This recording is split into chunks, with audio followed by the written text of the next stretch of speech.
Yo, what's going on, everybody? It's your boy Chris back with another video. Welcome to the Latin Wealth platform. This is your first time tuning in. Welcome. If you are a consistent subscriber, we're going to do something a little different today as we're going to be diving into a kind of a case study of a specific business that's kind of went has gone viral in the sneaker community, in the retail community. And I want to do kind of a review video and add some color to what's going on with this business. Now, look, I want to preference this video with like I'm not here to with the drama and just the drama. I'm not here for the drama. What I'm here for is to understand what's going on with this business and how can we learn from this, right? I think this is an important case study to look at on how to conduct business and how not to conduct business. As an entrepreneur, I'm always looking for ways to improve, better myself, and how to better the business, right? And I think it's super important that we're looking at other business owners and seeing what they're doing well and seeing what mistakes they're making and how we can improve upon those mistakes. So if you guys don't know, again, we're looking at this through the lens of an entrepreneur, business enough, all the other dramas, the BS and whatnot. I'm not going to get into all that. I've seen enough videos of like how this stuff has kind of gotten out of control publicly. But definitely want to dive into the business aspect to see what we can learn from. This is something that we're doing on this platform. So if you like this style of video where we kind of break down what's going on with certain businesses, break it down, look at the back end, and see how we can what we can learn from this, then let me know. Comment down below. We're going to get right into it. So Urban Necessities. I know we're going to get some people that know what this brand is and some people that have never heard of Latin Wealth. Welcome. But Urban Necessity, let's get into it and break down who Urban Necessity is, what's going on, and who is the owner. So Urban Necessities. So this is a brand, a sneaker store in a nutshell, a sneaker resale shop in Las Vegas, Nevada, founded in September 2014. This was founded by Jaysse Lopez, also known as 2JsKicks. This is 2Js right here. Now, another reason why I wanted to review and kind of dive into this world is because this is number one, he's Latino, he's a fellow Boricua. Number two, I'm into learning about business. Again, I'm a consistent student, so I like to hear about stories on again why things work and why things didn't work. And then also, look, I'm into streetwear, I'm into sneakers and whatnot. Like I'm into both worlds, so I think it's fascinating of what's going on, and I think it's cool to dive into it. So a little bit about 2Js. Look, I know he has an inspiring story. I think at one point he was homeless on the streets of Las Vegas. He pulled up to a sneaker store. They were releasing some sneakers. People were waiting in line. He was wondering, why the heck are you guys waiting in line? And he's like, yo, the people in line were like, we can make money off these shoes. And that kind of started his obsession with sneaker reselling and whatnot. And as you can see, Lopez was inspired to open the shop after meeting Boulevard Mall representative at a trade show who offered him a few months off of free rent in a hallway that had been closed for 5 years. Lopez had $40 to his name when he signed the lease, but by the end of December 2014, he had made $1 million in sales. Phenomenal. Great. The business quickly grew with sales of $4 million in 2015, $8 million in 2016, $12 million in 2017, $18 million in 2018. By 2019, Urban Necessities was considered one of the world's most prominent sneaker consignment shop and had received an investment from American Eagle. Urban Necessities specializes in vintage and hard-to-find sneakers from brands like Air Jordan, Adidas, Nike, Yeezys, and also sells streetwear and accessory. Lopez has said that he wanted the company to be an experience and not just to focus on sneakers. Now, I like sneakers.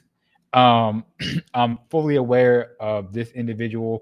I've never been to this shop before, but I know that what he did really well is he didn't focus on just creating a sneaker store. He created a brand. And not only did he create a brand, he created a brand that people could support, and he created a brand that he can build a community out of. And this is why he has seen so much success, and so much success to where this store, if I'm not mistaken, is located in Caesar's Palace. And so we're going to get into an interview that he just put out a day, or that was just put out a day ago. We're going to go into some timestamps of what's going on, hear his perspective, and again, kind of do a review of some of the things that he's been saying, right? And get feedback. So yes, it's a successful store.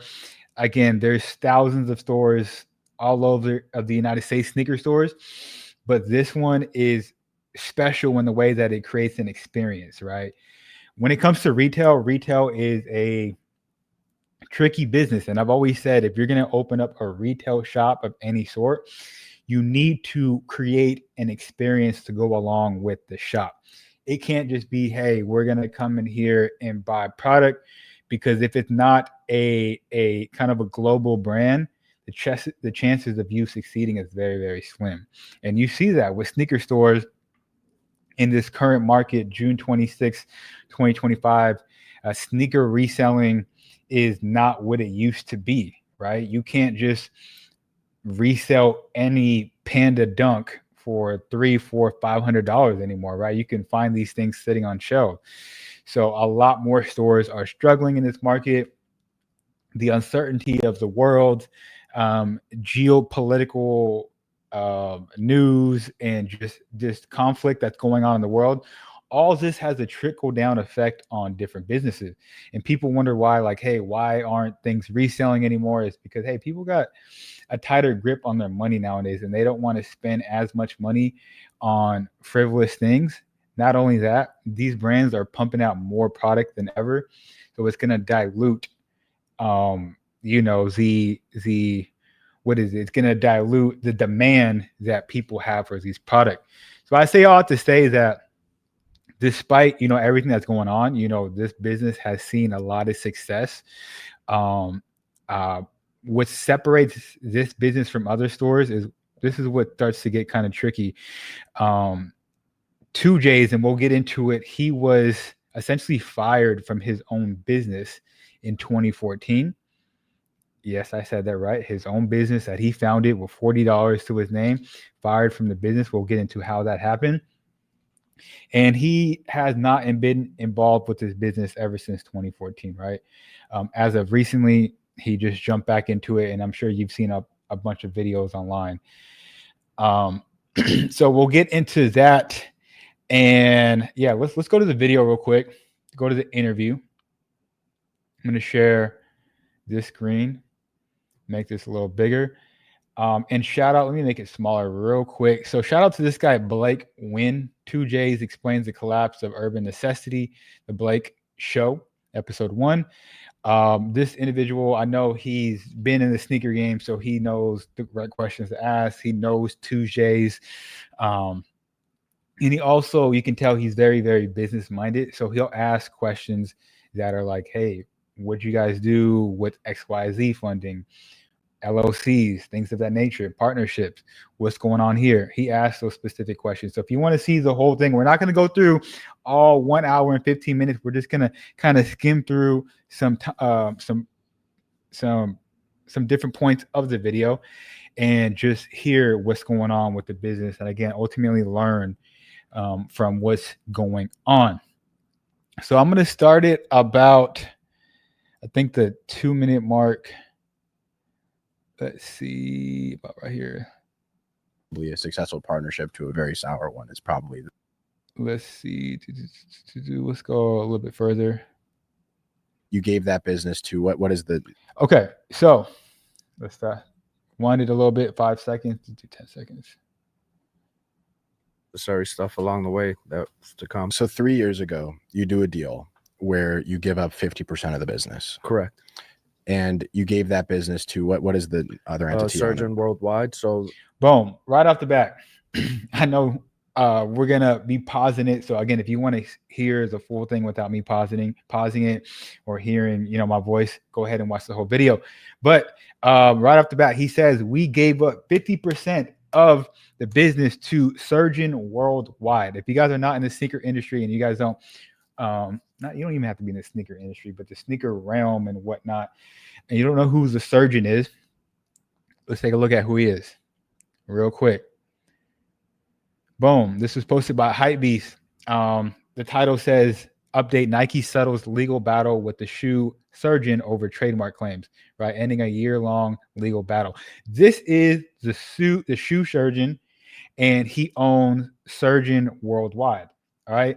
So this individual is the person that 2Js was referring to in the previous video, saying, hey, we gave up 50% of our company to this guy right here. Now, this guy, when it comes to the sneaker industry, he's not no rookie. He's been around for a while. He really gained his popularity and grew his business through customizing shoes, right? So he'll get sneakers, regular Nikes, Adidas, and whatnot, and people will come to him and say, hey, we want alligator print on the shoe. We want real alligator. We want crystals. We want to combine 3 shoes into one. This guy will take the shoe, he'll customize it, sell it to the customer. As you can see, they have a Wu-Tang dunk right here. It looks like there's some alligator skin on this one. But with all that being said, even though he's an established business owner, I've heard about him dealing with legal battles with Nike for a long time, for a couple years now, right? And so this is the first interesting point we're going to start learning right away. 2Js decided to do business and give up 50% of his business to a man that's currently in legal battles with one of the biggest brands in the world, Nike. And I'm not going to be commenting on this guy's personality, who he is. I don't know this guy. I don't know 2Js personally. I do know 2Js is, like I said, he's Boricua. He's a Latino business owner. But that's it. I don't want to get, again, too into like the drama and whatnot. And I know there's some things going on with 2J's wife as far as like dealing with cancer and whatnot. I don't want to speak too much on that. I know that can be a lot to deal with. But you're doing business, you're giving up half your successful business to somebody that's currently in legal battles with one of the biggest brands in the world. That should already be maybe a red flag when you're looking at to do business with people, right? I haven't been in the situation where negotiating $1 million to partner with people and whatnot, but I have been in a situation where somebody approached me and wanted to take 40 to 48% of my media company in order to push us to the next level, right? And initially I'm like, man, 48%, that's a lot. 25% right now is a lot for me. And ultimately I didn't do it. By the grace of God, I did not do it. No disrespect to the person, if he hears this or if they hear this or not. It just wasn't the right deal for me, right? And what's interesting to me is using that same mindset, I would assume if you're giving up half of your business, that you need to have multiple people in the room and around you to make sure that you're making the right decision with the right people.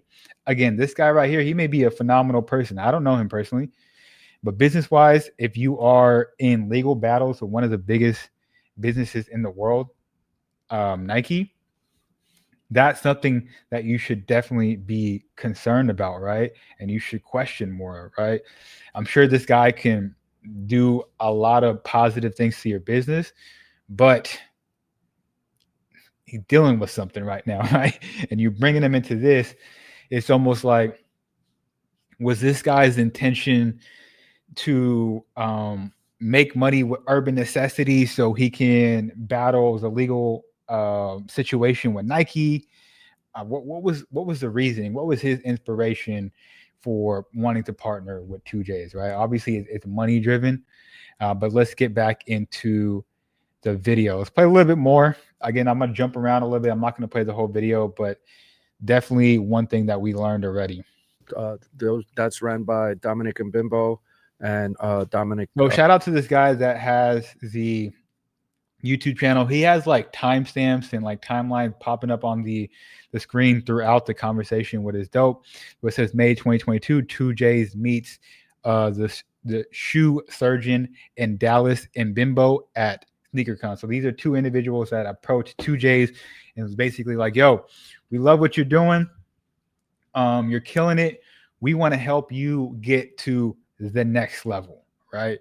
So I can see how 2Js is like, yeah, let's talk it out. Let's figure it out. So this was back in 2022, May of 2022. Dallas and Bimbo and Dominic Chimbroni, which is known as the shoe surgeon. And can you say the terms of that deal? Yeah, I thought I was walking into a 50-50 partnership to run this business, but my understanding now is that I removed myself from operations, even though I still had final say on locations and basically the creative side of the. So number two, the second thing that we can learn, and we're not even 5 minutes into the video. He said out of his mouth, my understanding now is X, Y, and Z. So what is very interesting about that is it sounds like he entered this agreement, this partnership, without fully understanding all the details that came with the contract. Maybe there is some high level things that he understood that he had control over and he assumed he had control over, but it sounds like there were some other details in there that he just didn't understand, overlooked, or whatever the case is. Maybe he didn't have a lawyer or a second pair of eyes look over the contract, and he signed a deal that he gave up 50% again of his business to somebody else. And not only that, there's probably some other clauses in there that stripped him of ownership to be able to make decisions within the company. Let's go back to this. Very important to understand, what you're getting into, reading everything, getting a second pair of eyes, third pair of eyes on whatever it is you're about to enter. Brand. And I held on to the liability of the business, and some of those liabilities have a personal liability, right? And looking back, the first thing everybody says is, man, that's a horrible deal to sign. But I genuinely felt, with the conversations we were having and the work that had happened in the months leading up to me signing this contract, that, hey, who cares, right? Because if we're doing what I had been doing, which was running a business that, had some overhead and some debt. So his reaction was, who cares? Come on, bro. I don't know him personally, but this is your baby. This is the thing you started with $40. You were homeless at one point. You've been doing well. We can't have the mentality of just who cares, because at the end of the day, I'm pretty sure these guys created an amazing, and when I mean these guys, I mean the surgeon worldwide, created a phenomenal pitch deck presentation and said, yo, we're going to take your business to XYZ, to the moon. And we all know, we can't be that gullible, right? We can't just assume that that's going to happen. We almost have to assume that it's not going to happen, right? It doesn't matter who's in the situation, because at the end of the day, in that presentation, I'm sure that they had the best intentions to make as much money as possible. But over time, when it comes to partnership, if they're not really aligned with your brand and your messaging and even who 2Js is, they're going to start to do things that are outside of what he believes. And that's what you see. So again, when we are presented with an opportunity, that opportunity, not every opportunity is a blessing. Not every opportunity is something that we should take, right?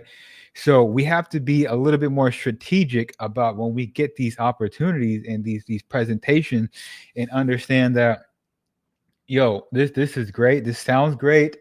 But look, business happens.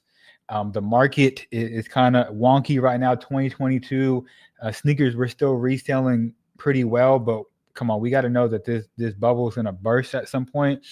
So these are questions that we have to ask. We have to have the right people in the room with us. So we can't just have the mentality of like, yo, who cares? This is going to work out. It's all going to be peaches and rainbows. Because that we got to also assume in business that everything that maybe that won't always work, right? That may not always be the case. But it was all manageable debt, and anything that was a debt was paid. Right. I just thought we were going to shoot to the moon. I genuinely thought we were going to shoot to the moon. I'm like, how do you not team up with the guy that's like the pillar and like at the forefront of what the standard is for this side of this division of consumerism and customs and deconstructing, reconstructing, and then seeing their presentation with their product. I was just like, yeah, this makes a lot of sense for me. Right. These are layers I want to add to the brand. This is what we're missing.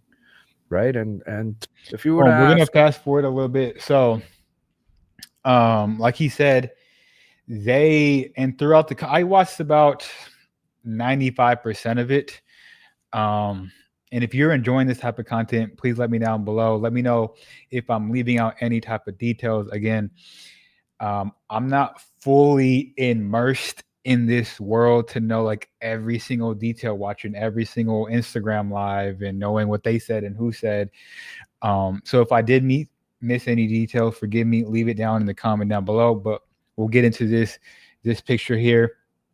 Before I moved it, he was again saying what I was saying, like he thought we were going to go to the moon. Like, this is a great partnership. I'm partnering with one of the most prestigious people in this industry.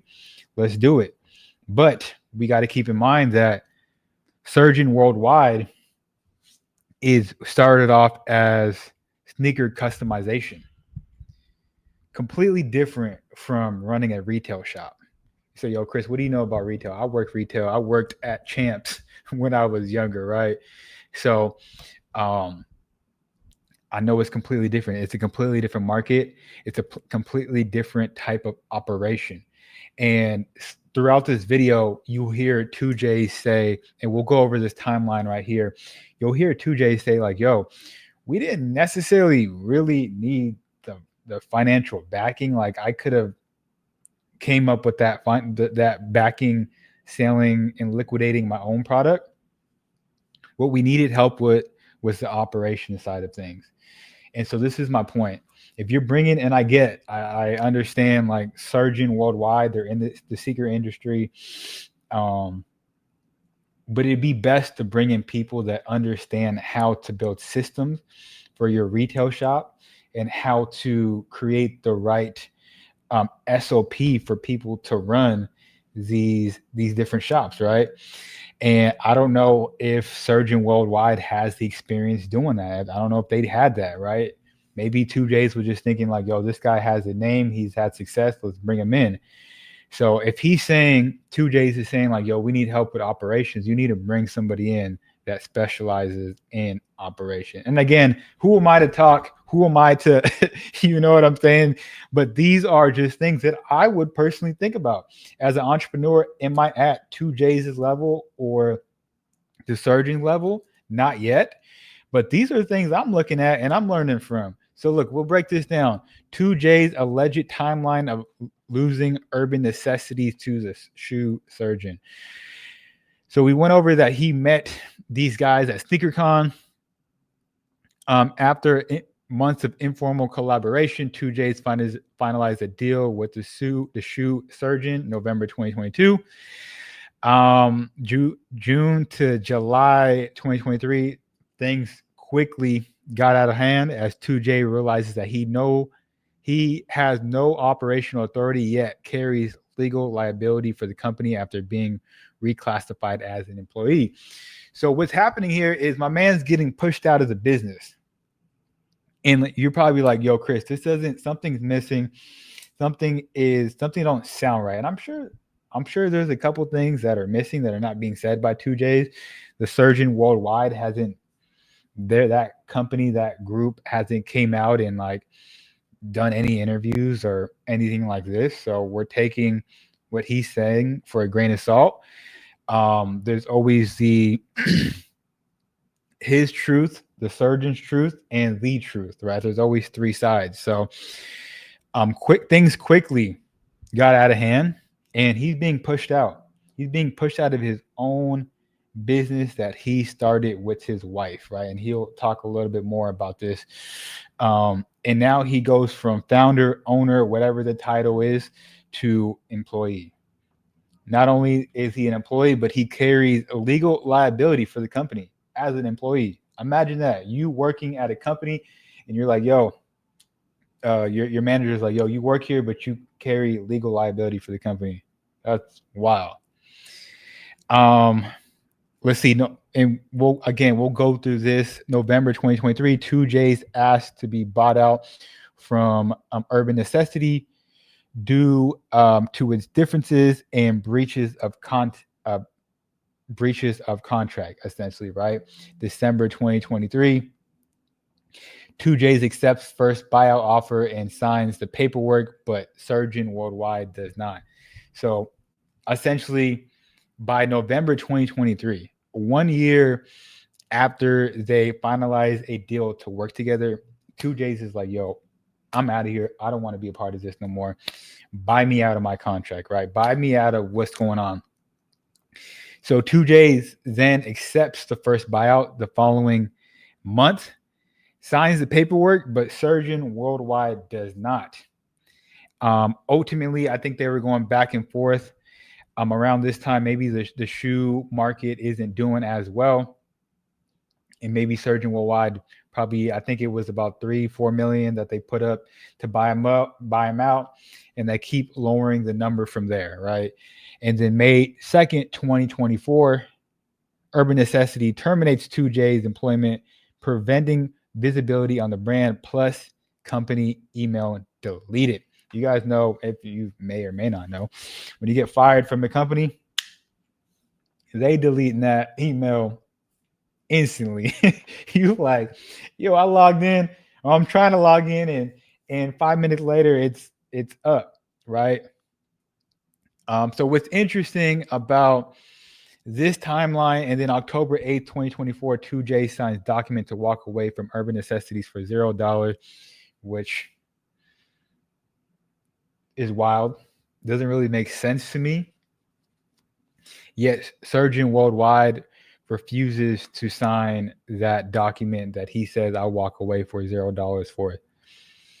Don't really sound right there. The fact that he's willing to walk away for nothing is crazy.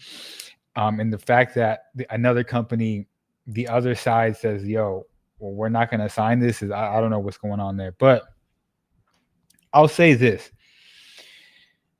TwoJsKicks does take a lot of accountability for what's going on. But what I think he should have done is he should have informed the people that support him and support the brand that he's no longer associated with the brand.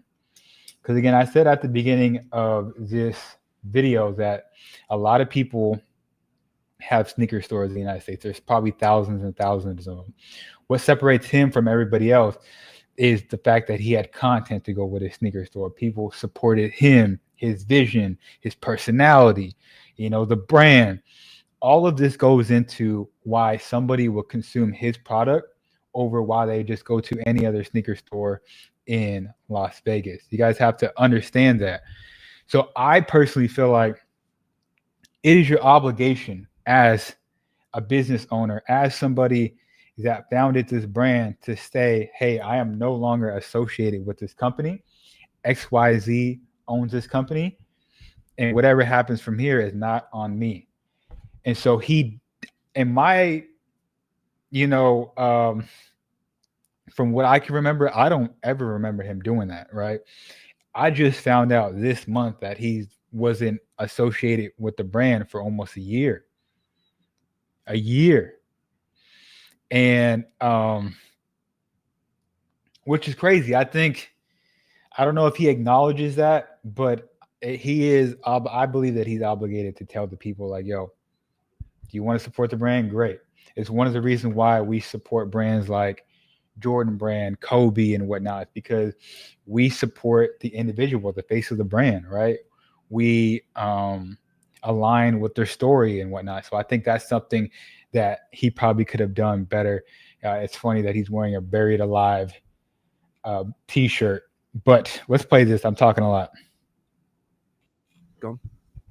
And to tell the truth, they'll tell you my side of the story, which is I didn't want any parts of this, right? And so, I've been doing retail like my whole life. I know malls like the back of my hand. Like I could tell if a location got it. So just to add some color here, what he's talking about is, in addition of them pushing him out, they're starting to make decisions without him, and they're wanting to open up locations in different places. So they want to open up a place in Del Amo, specifically in Torrance. If you're not familiar with Del Amo Mall, it's just it's a regular mall. It's not Caesar's Palace. I tell you that. People ain't coming from all over the world. It's not a tourist attraction. It's a regular mall. And in this process, he also mentioned that a company in Saudi Arabia reached out to TwoJsKicks and was basically wanted to franchise Urban Necessities in Saudi Arabia while he was negotiating with the surging worldwide, which is, think about that. You're trying to negotiate with somebody 50-50 split. You got another company that comes to you and says, hey, we want to do business with you. I'm wondering, did all parties know about the different deals that were going on? Because what he says in this video is he actually made a deal with Saudi Arabia first before he made a deal with Surgeon Worldwide. Did Surgeon Worldwide know about that deal? I don't know. That's the question I probably would have asked. But, now you got a store that's opening up in Saudi Arabia, which when we're talking about geographically, him being in Vegas, trying to run a store across the world is I mean, look, that's why you have to franchise it. That's why you have to essentially white label the business so somebody else can run it. He's just providing the name, he's providing the product, and somebody else is running that business because it's damn near impossible. And you got to worry about a store opening up in California. Tough. A dozen, and like I people watch. I understand that I could read the room in that sense better than most. Del Amo had a moment where it really hit the news. So I don't know if I can find it.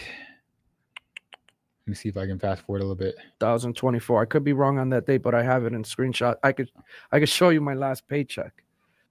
Created more slices of pizza, not made more pizza. Containers worth.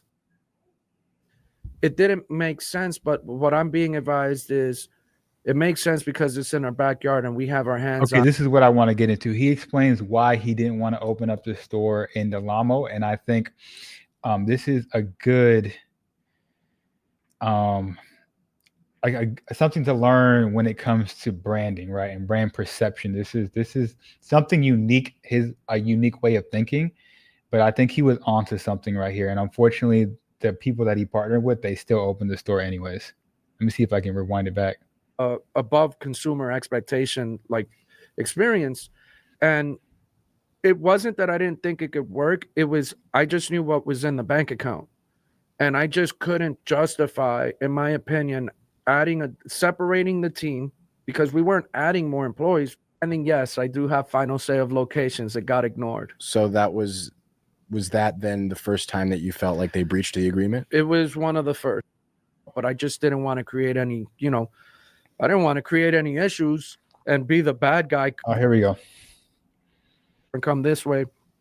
Makes a lot of sense because with the fact that we're even considering Del Amo because no disrespect to California or the state, love a lot of my support personally for my brand are people that, take the trek over and come this way. Makes a lot of sense because it's dead smack in the middle of LA, but didn't make any sense to me because the surrounding neighbors of the location, then also there were existing brands in there that I didn't want to necessarily push out, but I just didn't want to create any, I didn't want to create any issues and be the bad guy, the bully coming in and like pushing people out. And then also, who are we catering to? I have a store in Caesars, I have a store in Crystals, and I have a store in Saudi, and now I'm creating a discount general, like a Dollar General iteration. It just didn't really like, it didn't make sense. But what I'm being advised is, Now, the reason why I'm laughing, because in the most respectful way, and again, I don't want to criticize this man at all. I'm sure he's a great guy. But what he was saying in the most respectful way possible is that he didn't want to dilute the brand image of his business, right? Again, if you go to Del Amo Mall, I'm from Torrance. I've been to that mall multiple times. It's a regular mall. It's not necessarily a high-end luxury mall.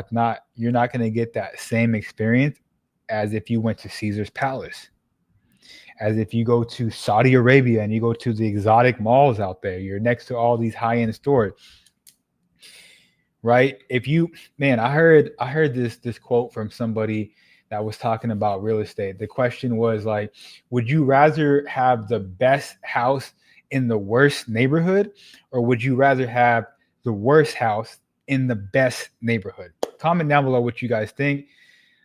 Again, it's personal preference, but business wise, you want to have the worst house in the best neighborhood, because the best neighborhood, the value of those houses are always going to rise up.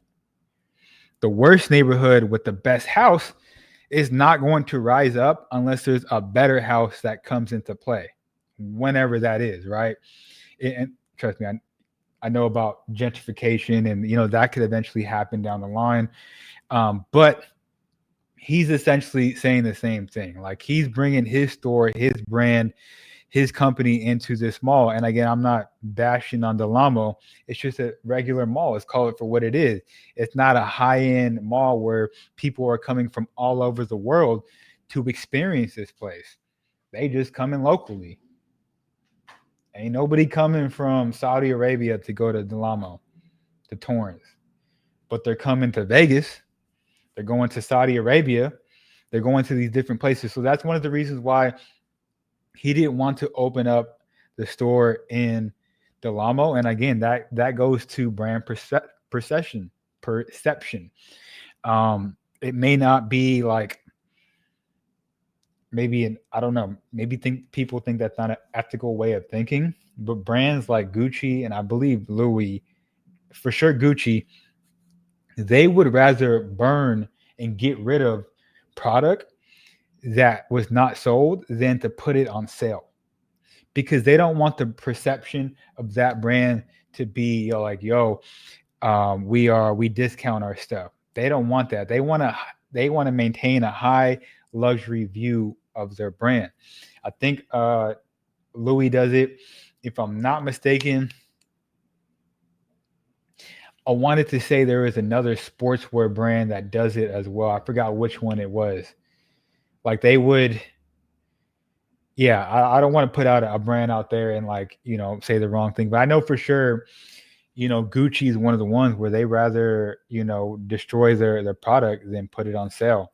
And he wants to maintain a certain image of the brand, and he wants to cater to a certain community and a certain audience. And if he caters to people that need its product to go on sale, we need to lower the price of its stuff. Now that's cutting into profits. That's cutting into how they've been running business. So again, that wasn't his idea. That was the surgeon worldwide who owns 50% of the company. They came in and they wanted to do that. So we're going to let it play a little bit more, and then I'm going to fast forward it to see what other areas that we can hit on. it makes sense because it's in our backyard and we have our hands on it. We could run it from here, but same thing. I'm looking at the bank account because I still have visibility on the bank account, even though I'm not the one controlling money, right? Mm-hmm. From November 11, 2022 forward, I never created any bank wires. I never created any withdrawals like that weren't with supervision or an employee of Surgeon, like I never spent our money. I just kept saying, I don't think that's a good way to spend our money. And so now I have 2 stores that aren't generating the revenue that they're projecting the brand. And I'm sitting here trying my best to not have, express frustration, but I'm human and I'm very wet behind the ears with a lot of this stuff. And I'm like trying to express my frustration and why these things are going bad, suggesting that we close these stores, and we're just running it up more and more and more. And then so by September of 23, my concerns. I want to slow you down really quick Okay. on Delamo. Did you sign off on the location? Not willingly. Again, there's text messages that I could scrape and conversations I could.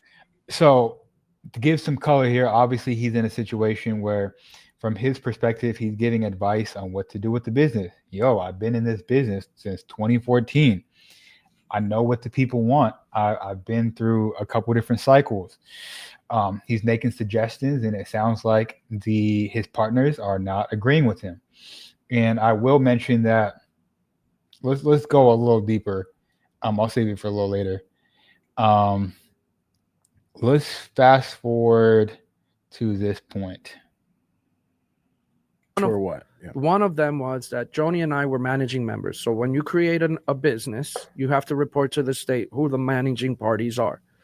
Those are the people that are responsible for essentially all of it.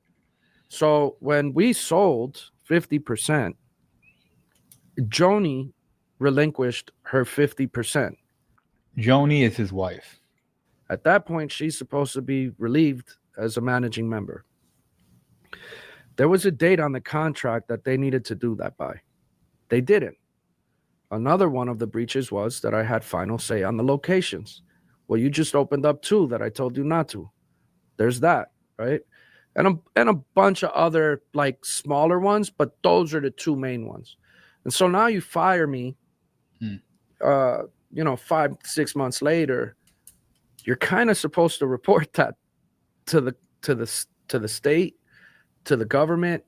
And so were there debts before they came in? So in the eyes of the government, you and Joni are managing members. In the eyes of the contract, you guys have no operational control. Correct. And also in the eyes of the government, one of the managing members of this LLC or S Corp or how you guys set up? Do you even know? We were set up in the way that, like, even for the first 2 years of this, Joni and I were still responsible for the taxes for the sales. Like the sales tax, like my personal tax and Joni's personal taxes were still attached to the business. That means it's an LLC. It was a multi-member LLC. So that was supposed to be changed. That was another one of the breaches of the contract. They had till December 31st of that first year to do that. They never did it. It took me a year to catch that. I then go to a lawyer. I spend money up until the point where, like, the lawyer's like, look, man, you're going to keep spending money here. And by the time you collect $1, there's not going to be $1 to collect. I would suggest you're at their mercy. You're at their mercy here with this. So just to add a little bit more context, he's in a scenario where he's going back and forth with lawyers. Lawyer fees are not cheap by any means. I pray to God that I don't have to deal with that anytime soon. I mean, some of these lawyer fees can be $500, $600, $700, $1,000 an hour. And this isn't like a 10-hour conversation, right? This is going on for months and months and months and months. And I also want to shed light on, like, I can understand how he just wants to get out of this situation, because I know he, some medical bills were piling up with his wife and whatnot. And there was some things going on there.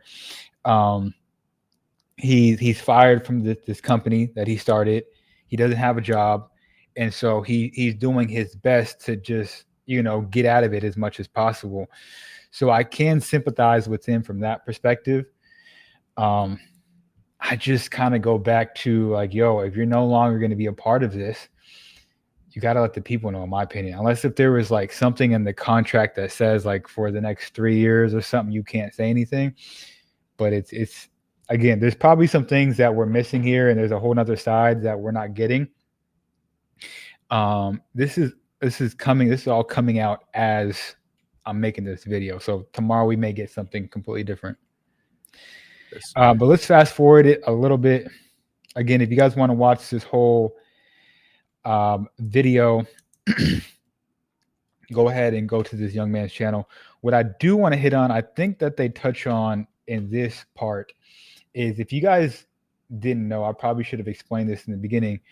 With these consignment shops, one of the ways they make money, they may sell their own merch, they may sell their own product, they may get, you know, you guys know about backdooring and all that, but they may get like a bulk order from these different companies, but they also make money on consignment.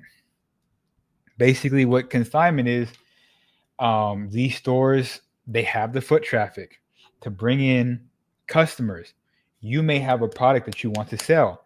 You can sell it a lot quicker and maybe for a higher price if you take it to a consignment shop like Urban Necessities. So what Urban Necessity was doing, I'll take your shoes, I'll take your Air Force One, I will sell it, but we'll take 10 to 15% of the profit. I don't know if that was their exact numbers, but typically it's in that range, right? And so in return, you don't have to worry about doing transactions with the customer. You can offload as much product as you want, so they can sell it, they can deal with it. You just focus on getting paid out. Now, what the issue was is, I guess only recently that he was made aware that these people were not getting paid out. So the store was selling product and was not selling and was not paying out the consignment owners of the sneakers. They weren't paying out, you know, whatever that percentage is, right? That 90%, 85%. They weren't paying that out. So people were reaching out to 2Js and it's like, yo, y'all holding our money. Y'all holding on to what we have. We need to get paid.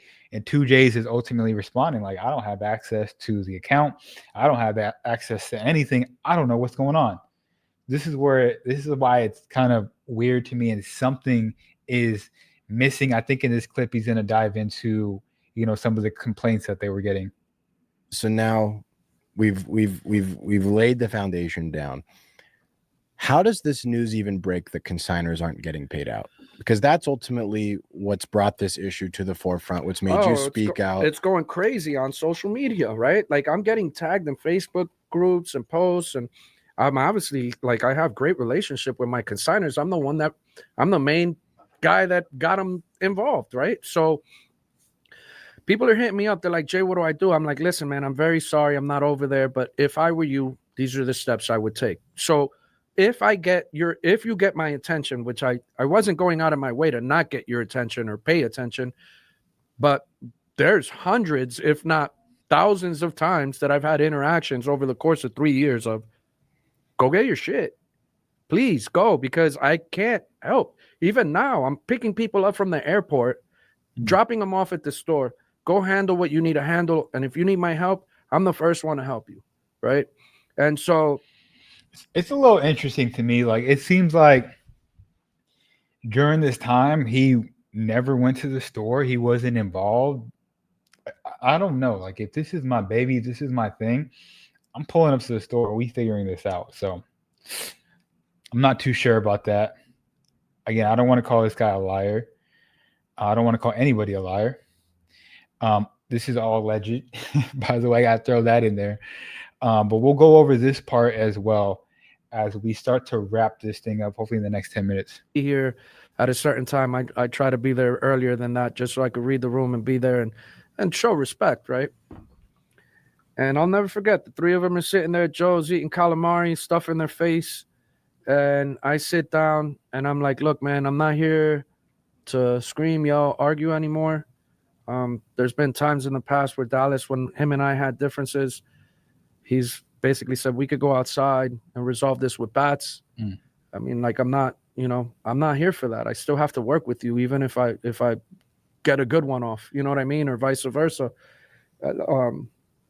there's been times where prior to that, like when I first started having concerns, that I went to Dom and I jumped in my car and I said, hey man, I have a real problem with how business is being conducted in Dallas. I mean, Dom is replying to me, that's above my pay grade. I'm paid to look the other way. Right. And I sit down and I said, I just want to hear what the offer is at this point, because I really want to get out of this. And they said, here's the deal. We're going to give you zero. You're going to get nothing. You're not going to get anything back.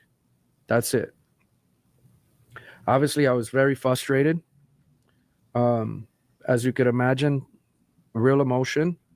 And I said, you guys could have saved your time. You could have told me this shit over the phone. You could have sent it over as an email, you know? And that took a couple more months. And on October 8th, I also get paperwork from them.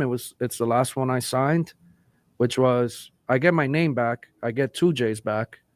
Joni gets her 300,000 back if I don't bring up a stink. And in every single iteration of a contract of me being able to walk away, it's don't talk, right? And so I signed it. And then... Did they sign it as well? No, they did not. So they kept sending you contracts, wasting more time with agreements that they were paying for, that actually the business was paying for, which is probably why the business is in so much debt now. Part of it is they've racked up a lot of legal bills going through all this, but they never countersigned these agreements, so therefore they never had to act on them. And it's cheaper to pay for lawyers than it is to have me and Joni on salary, right? And well, and simultaneously, every time you do one of these agreements, it buys more time. You were acting according to the agreement, despite the fact the agreement never had any validity because they didn't countersign it. So I've now 4 different lawyers, hoping to get a different answer or resolution, trying to get these guys to act. I go to the police, I go to FBI, I go to the Better Business Bureau, and I'm just at my wit's end, right? Because like they're telling me, look, man, we're just going to leave you alone. Do whatever you want. Go open another business, whatever. Like, it doesn't matter. Right. So he's in a situation where he's doing his best to get out of this. And it sounds like he said he got his name back. So I don't know within that contract, my man signed over 2JsKicks, like his name and likeness. Right.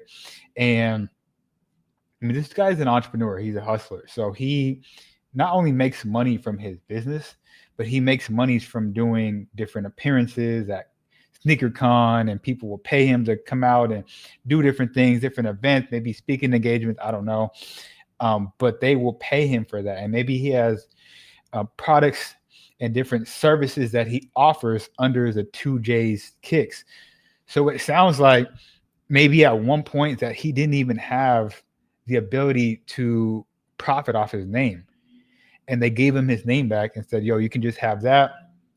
Maybe it sounds like the wife invested around $300,000, and maybe that was a loan or something like that. They gave that money back, and they were just kind of like, yo, shoot, you do whatever you want. Just get out of her face.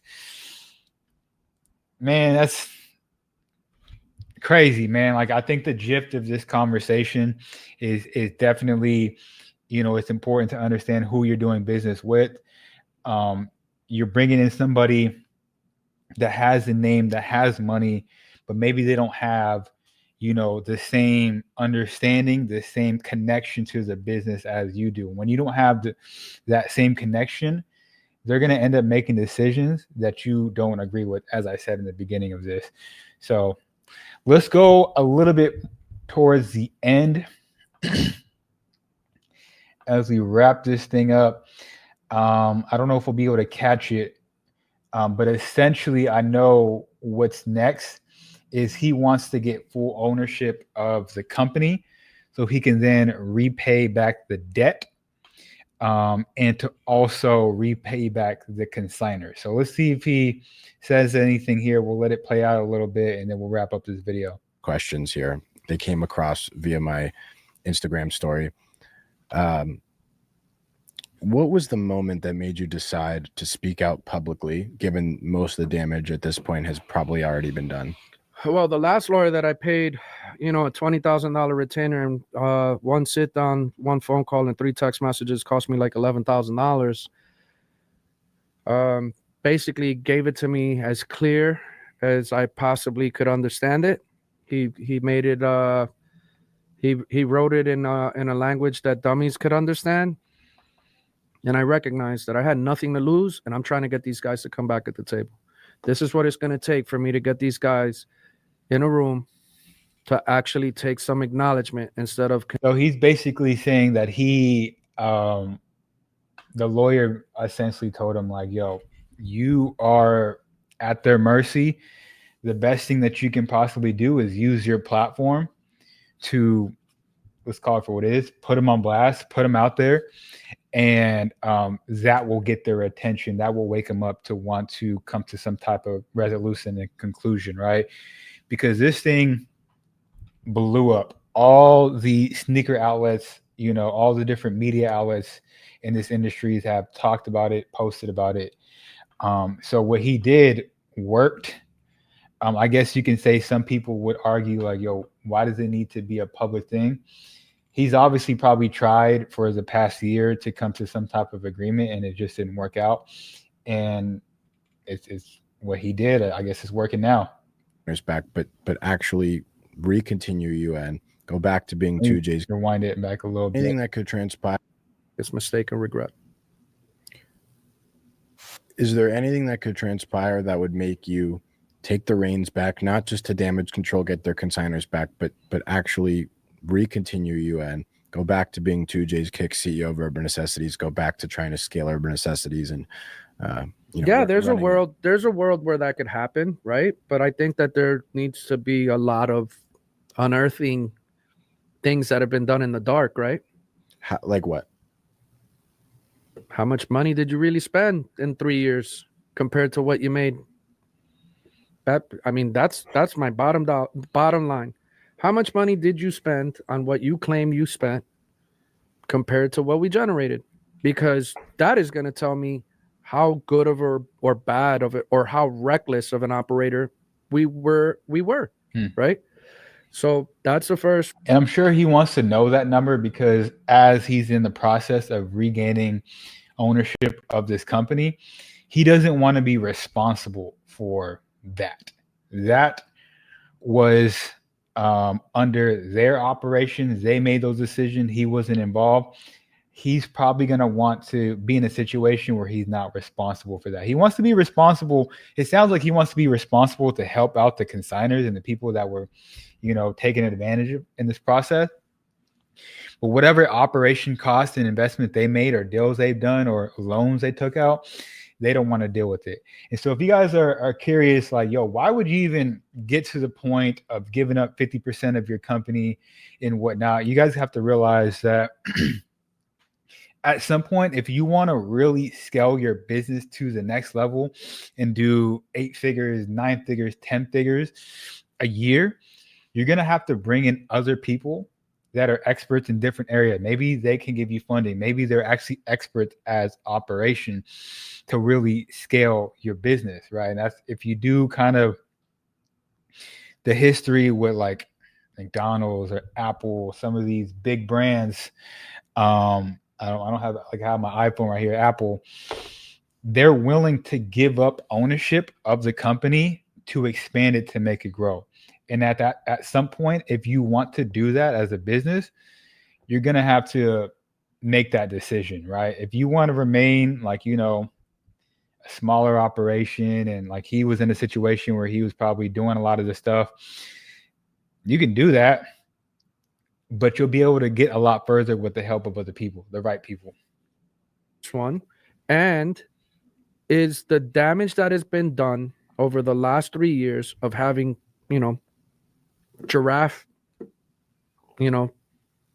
pricing that foot traffic has seen for 3 years, horrible communication for the last 3 years, and an inability to pay consigners over the last 3 years. Is the damage so grand that I can't fix it? That's a legitimate question that I won't be able to answer until, I get some real factual data from a non-biased side, right? We're going to have to get a real company in there to do this information, pull this information and understand it. And could I, rally the troops and say, hey guys, I want to fix this. These are the things I'm going to need. Is there anybody that wants to help me? Not asking to make it somebody else's problem, but I'm pretty sure that I could create some sort of campaign that helps me get the tools I need, whether that be raising money and I just do it myself, or if somebody comes in and becomes the operator that I could only dream about, right? Like, and I'm, the guy that, runs the brand. There's a world that exists, but I don't. My money went on. Let's see if you wraps this. Bukkakied over this whole thing. Okay. Excuse my. That's disgusting to me. Like what's happened in there. It's like inhumane what's happened in there. It really is. Is this the kind of thing that ends up on American Greed one day? I mean, today, yeah, I hope so.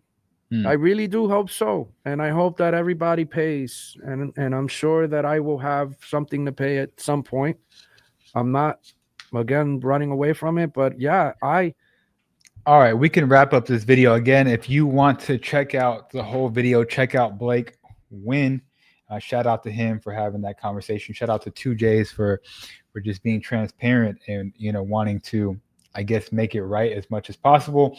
If you guys enjoyed this type of video, if you guys agreed with some of the things I said or didn't, let me know down below, because I'd love to do more of these videos, whether I'm reviewing other Latinos or other business owners and some of the things and different stories and whatnot, giving my 2 cents on it.